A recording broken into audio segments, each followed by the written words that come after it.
बिस्मिल्लाहिर्रहमानिर्रहीम।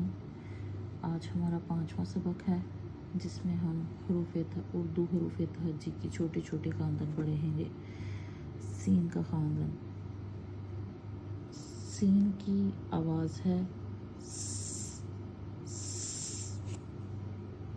थोड़ी सीटी की आवाज़ आनी चाहिए। सीन इसका नाम है, इसका ईन हटा दें तो पीछे रह जाता है। ये इसकी आवाज़ है। आवाज़ें हम इसलिए सीख रहे हैं ताकि आगे हमें हरूफ बनाने में आसानी हो। शीन, शीन ये इसका नाम है और इसकी आवाज़ है श। ईन हटा दें तो पीछे रह जाता है श। ये इसकी आवाज़ है। जैसे पाश एंड पे श जो आता है ना, वो इसकी आवाज़ है शीन की। आगे स्वाद, स्वाद जो है वो इसकी आवाज़ थोड़ी सीन है, ये सीन की जगह से ही अदा होता है सीन की तरह, लेकिन इसकी आवाज़ थोड़ी मोटी होती है। इसके इस हरफ के नाम से ही पता चलता है। देखें सुआ, वाव आ रहा है, इसका मतलब थोड़ा सा होंठ गोल होंगे और मोटा अदा होगा।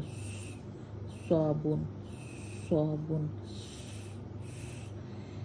स्वाद, इसका आद, बाकी सारा आगे वाला सारा मुआद ख़त्म कर दें और पीछे जो रह जाता है ना सो, वो इसकी आवाज़ है। वो ये थोड़ा मुश्किल है, इसकी असल आवाज़ निकालना थोड़ा मुश्किल है, लेकिन इसकी आवाज़ अगर सीख लें तो आसान है। इसकी आवाज़ निकलती है ऊपर वाले दोनों दांतों की दाढ़ें जो हैं उनको अगर ज़ुबान की साइड लगाई जाए, और ज़ुबान को ऊपर उठाएं और ऊपर दाढ़ों को लगाएं। और अगर एक साइड से कहीं को लगता है तो अगर आपका एक साइड से भी लग रहा है तो अच्छी बात है। और इसकी आवाज़ है ओ, ये भी मोटा अदा होता है। ये ज़ नहीं, ये है ओ। आगे तोएं, तोएं ये इसकी आवाज़ भी मोटी होगी, ते की तरह नहीं होगी। इसकी जो ते पड़ा है उसकी आवाज़ नहीं होगी, इसकी भी मोटा होगा।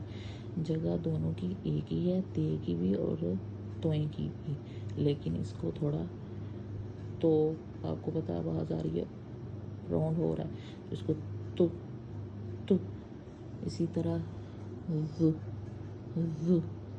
इसको नरमी से अदा करेंगे।